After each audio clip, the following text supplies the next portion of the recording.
clear some things na where you can find, tawag na?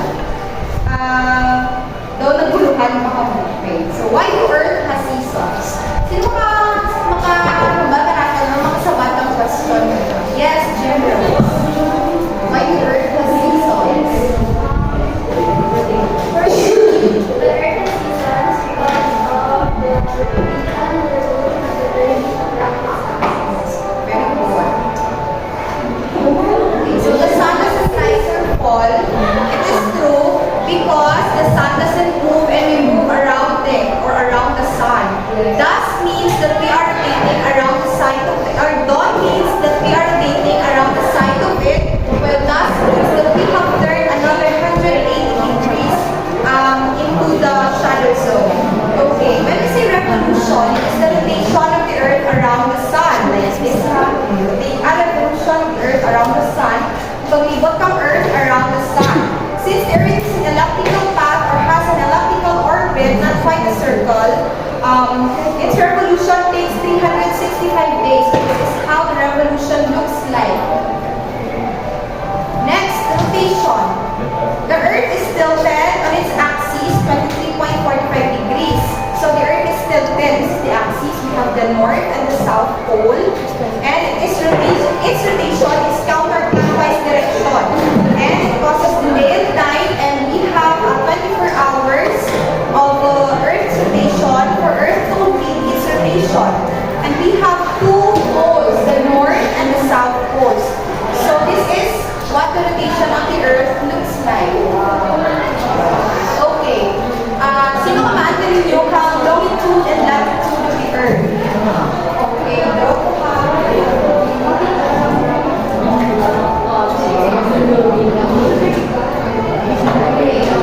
If this is the Earth,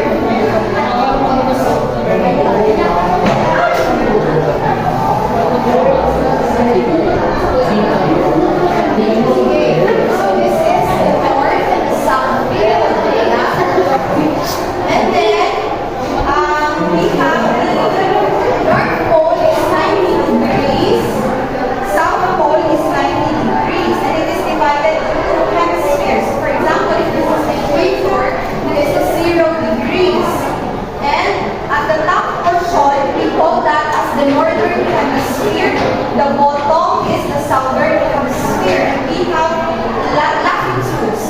This part right here is the Tropic of Cancer. This is 23 north. And sa Tagalog, we have the Tropic of Capricorn.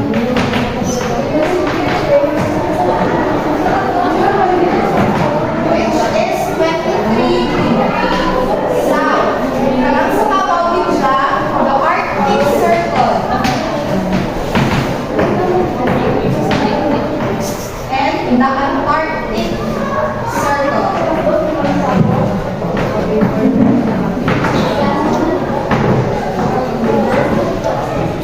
Okay, so this is 66 degrees south. This is 66 degrees north. So this is the latitude, and the latitude looks like we have Tropic of Cancer, the equator, the Tropic of Capricorn, Antarctic Circle, and the Arctic Circle. Okay, so the average distance from the Earth to the Sun is 150 million kilometers, or that is 93 million miles. So the actual distance from the Earth to the Sun varies during the year. Earth comes closer to the Sun in January than it does in July. So this is what it looks like. Okay, so the portion of the Earth, or when the Earth is closest to the Sun, we call that as, okay, very good, perihelion. Peri comes from the Greek word means near, or a billion when the Earth is farthest from the Sun during the month of July. Okay, our seasons are regulated by the amount of solar energy received at the Earth's surface, and this amount is determined primarily by the angle at which sunlight strikes the surface and by how long the sun shines in any latitude. So solar energy that strikes the Earth's surface perpendicularly directly is much more intense than solar energy that strikes the same surface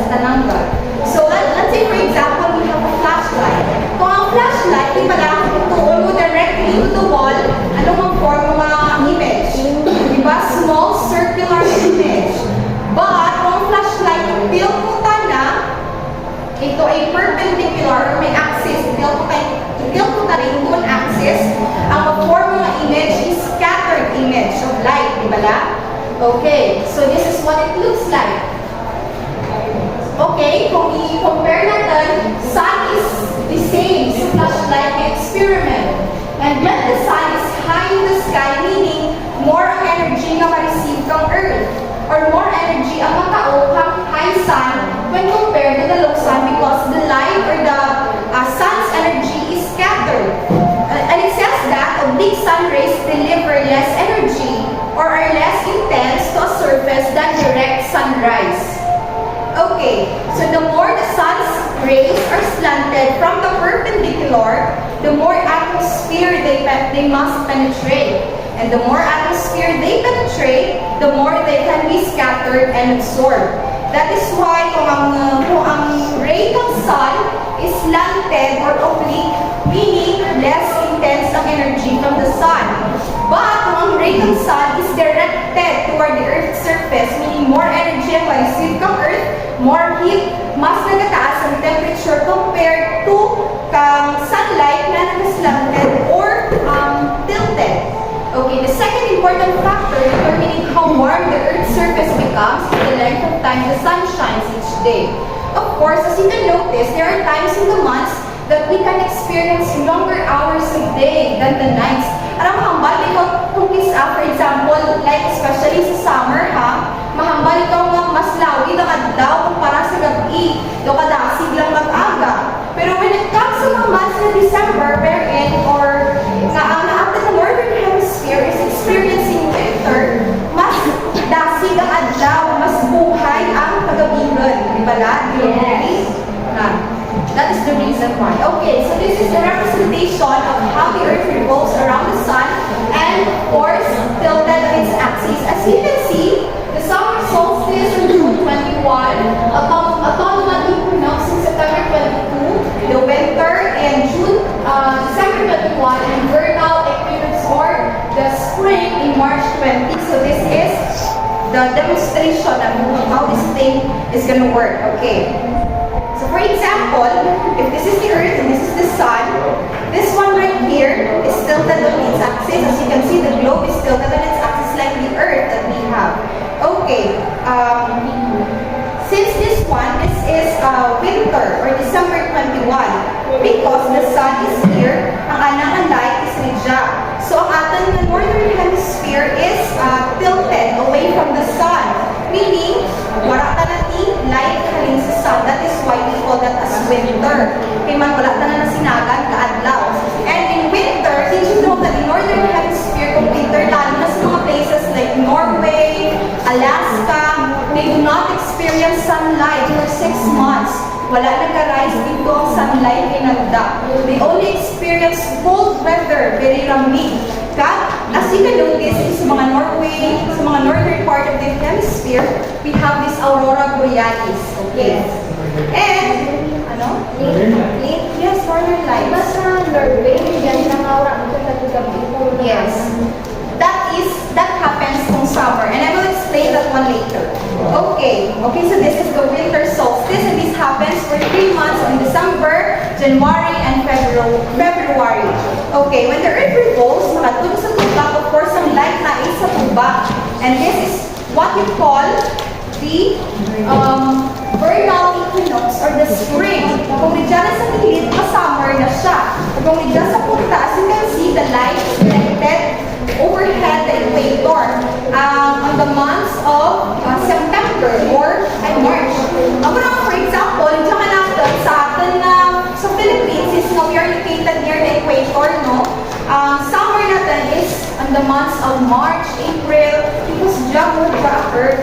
So, unlike Earth, ang light ng sunlight, dyan directed din natin ang Philippines na po. Ayan. Dyan ang sun, directed tama ang light. Tsaka natin, ang experience kita ang summer or too much heat from the sun on the months of March, April, and May. Ang mga summer, dito natin sa mga bimulang. Okay. Okay, let's discuss the seasons in the northern hemisphere starting from the warm summer season. So on June 10, 21, the northern half of the world is directed toward the sun. Okay, Jayan.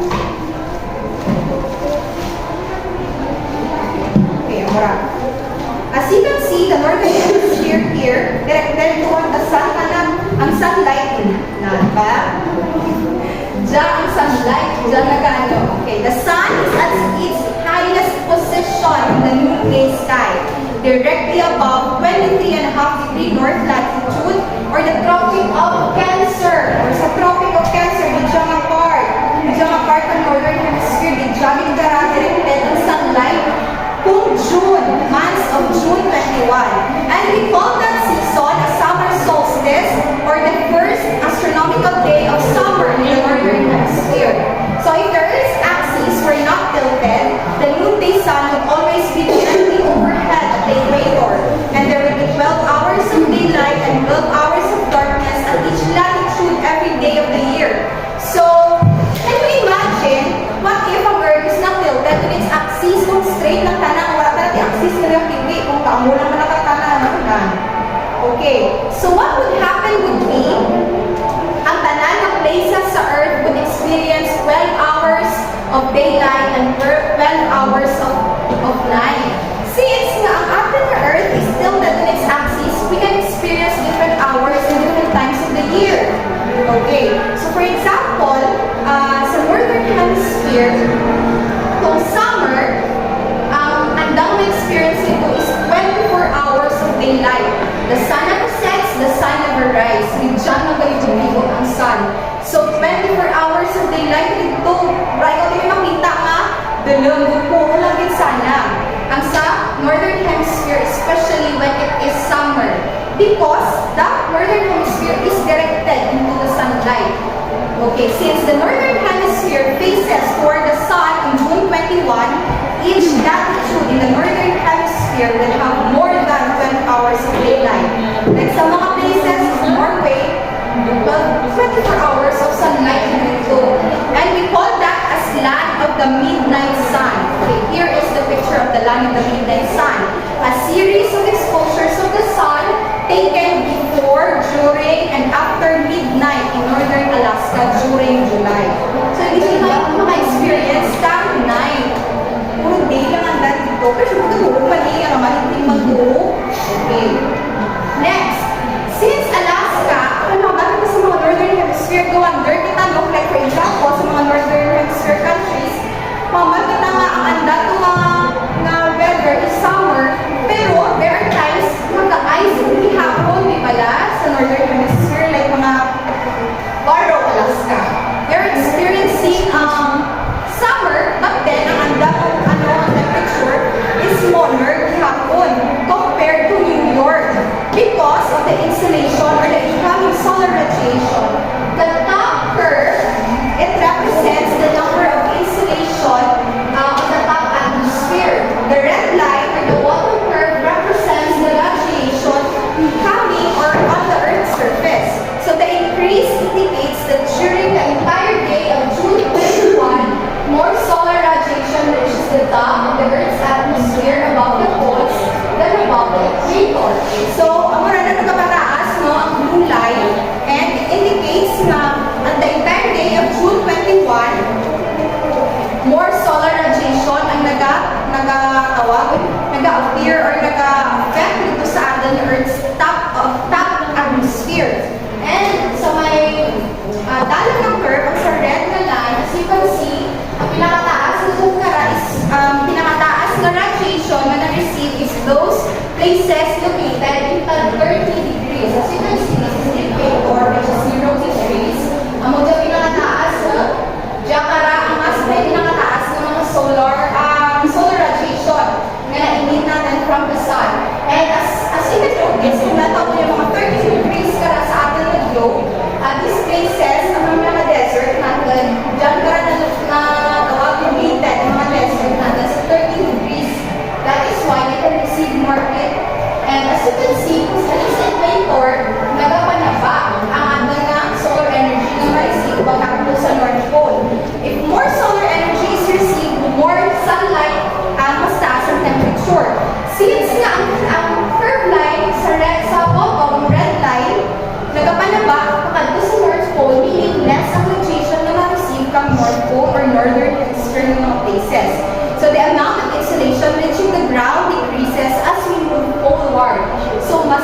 Yes, ang radiation yung mga receive natin kung sa north kita, kung nagpapagod sa north.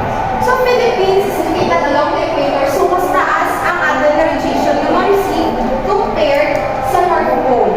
Okay, the reason why the two curves are different is that once sunlight enters the atmosphere, fine dust and air molecules scatter it, clouds reflected, and some of it is absorbed as atmospheric gases.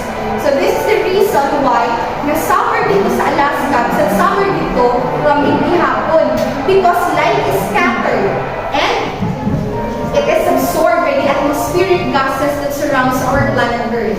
So the greater the thickness of atmosphere that sunlight must penetrate, the greater are the chances that it will be either scattered, reflected, or absorbed by the atmosphere. So on the northern hemisphere summer, sunlight that reaches the Earth's surface in far northern latitudes has passed through a thicker layer of absorbing, scattering, and reflecting atmosphere than sunlight that reaches the Earth's surface farther south. Sunlight is lost through both the thickness of the pure atmosphere and by impurities in the atmosphere. Amura, ang sunlight nga when the sun is high in the sky or directed toward the Earth's surface, mas more ang sun ang energy na mag-receive the Earth like this. Di ba directed na? So more energy ang mag-receive the Earth. That is why along the equator, mas more ang energy na mag-receive. And in this part, as you can see, the light is slanted or perpendicular. Kasi scattered ang light, so that is why less energy, less intense ang energy ng mga nag-receive ng North Pole. Okay. Seasons in the northern hemisphere in the autumn, fall, or season. September 22, as you can see here. Okay, sa baba, autumnal equinox. Okay, here. Okay, September 22, the Earth will have moved so that the sun is directly above the equator. The days and nights throughout the world are of equal length. That is why on September 22, equal ang days na natin sa may experience natin all throughout the day. 12 hours of daylight, 12 hours of night. The days and nights throughout the world are of equal length. And we call that season as autumnal equinox. And it marks the astronomical beginning of fall in the northern hemisphere. So the sun appears on the horizon for 24 hours due to the bending of light by the atmosphere. The sun disappears from view, not to rise again for a long, cold 6 months. Reduced radiation, lower air temperatures, and cooling breezes stimulate the beautiful pageantry in full colors. That is why after the September 22, those countries located in the northern hemisphere never sila may mga experience sa sunlight after September 22. Like mga Norway, ang bago kanina, they cannot experience sunlight anymore for 6 months.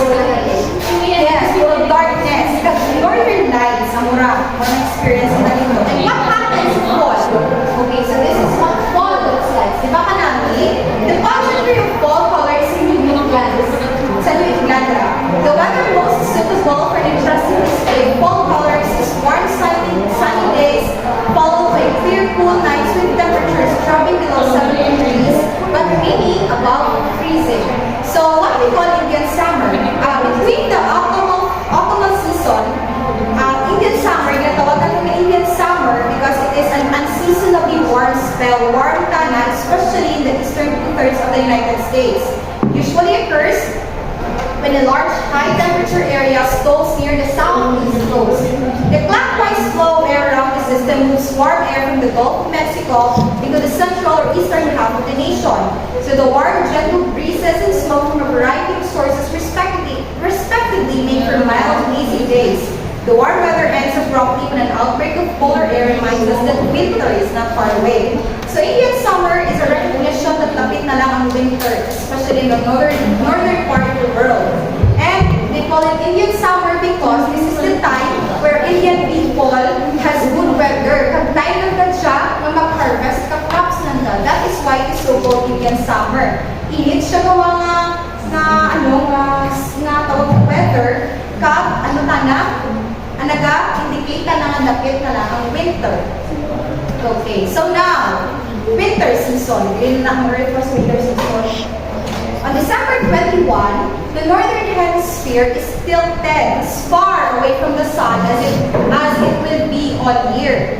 Nights are long and days are short. Ang matupakambal ko kanina, especially dito ka natin experience na natin na mga December, galing ka lang, daksing ng mga adlaw, daksing ng mga gabi. Alas sa is pa lang, di ba? This is the shortest day of the year. Always remember that. The winter season is the shortest day of the year, and it is called the winter solstice, the astronomical beginning of winter in the northern world. The sun shines directly above latitude 23.5 degrees south of Tropic of Capricorn. Bili siya po? Diyan ka lang apart ang sun. Nag-shine din siya. Since nga diyan apart sa Tropic of Capricorn, kung ibuton mo yan, ang dyan sa may northern hemisphere cannot experience sunlight. Ang mura nga, sa month lang mo karap, wala na sa shine ang sun sa northern hemisphere. And in the northern half of the world, the sun is at its lowest position in the sky. On its winter day after December 21, the sun climbs a bit higher in the midday sky.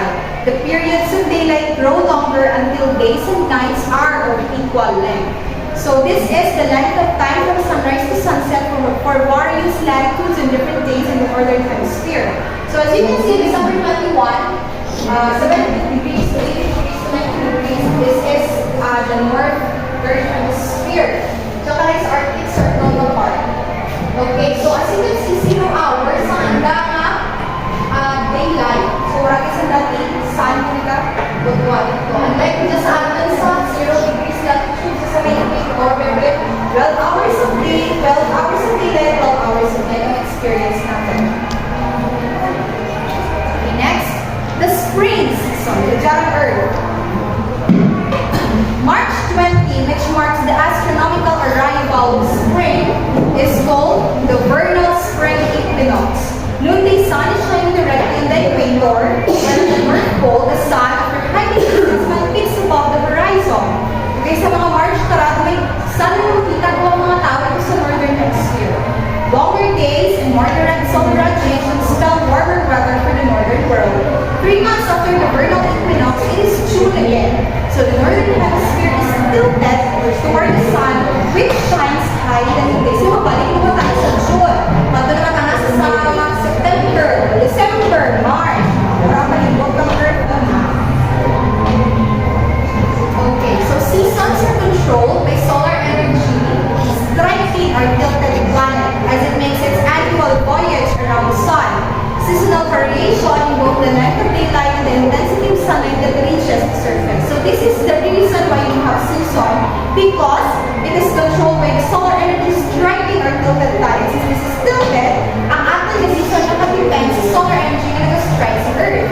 And as it revolves around its axis and as it rotates around its axis and revolves around the sun.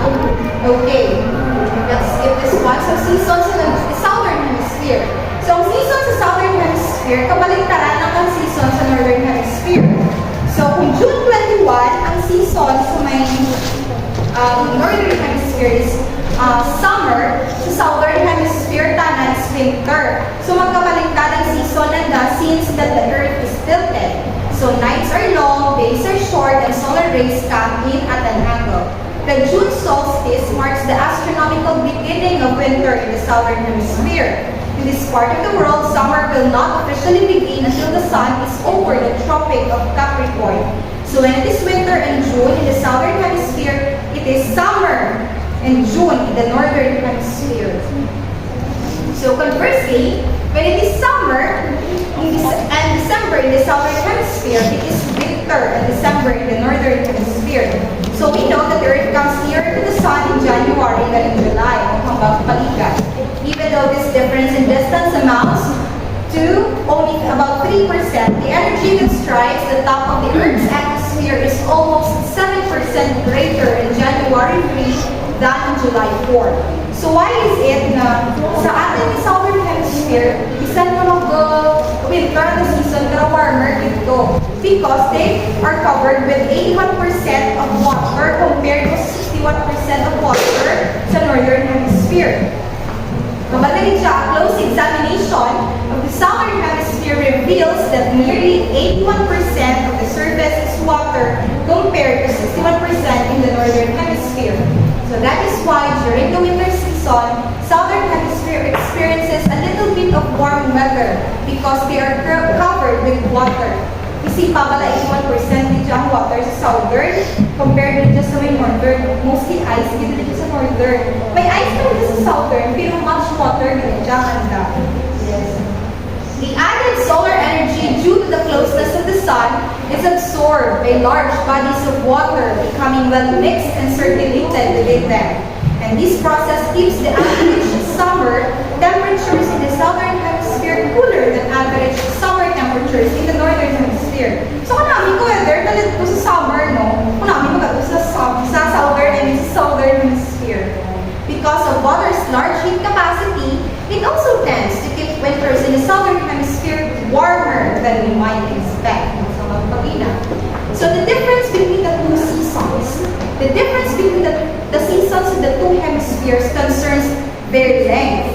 The total number of days from the vernal to the autumnal equinox is about 7 days longer than from the autumnal to vernal equinox. This means that spring and summer in the northern hemisphere not only last about a week longer than normal fall and winter, but also about a week longer than spring and summer in the southern hemisphere. So the shorter spring and summer in the southern hemisphere somewhat offset the extra insolation received due to a closer proximity to the sun. So this is the difference between the two seasons. So as you can see, since na ang Earth is farther from the sun on June 21, of course, kung farther ka, it is slower when movement mo. And since na it is nearer to the sun in December, gamay naman ang movement na. So 7 days.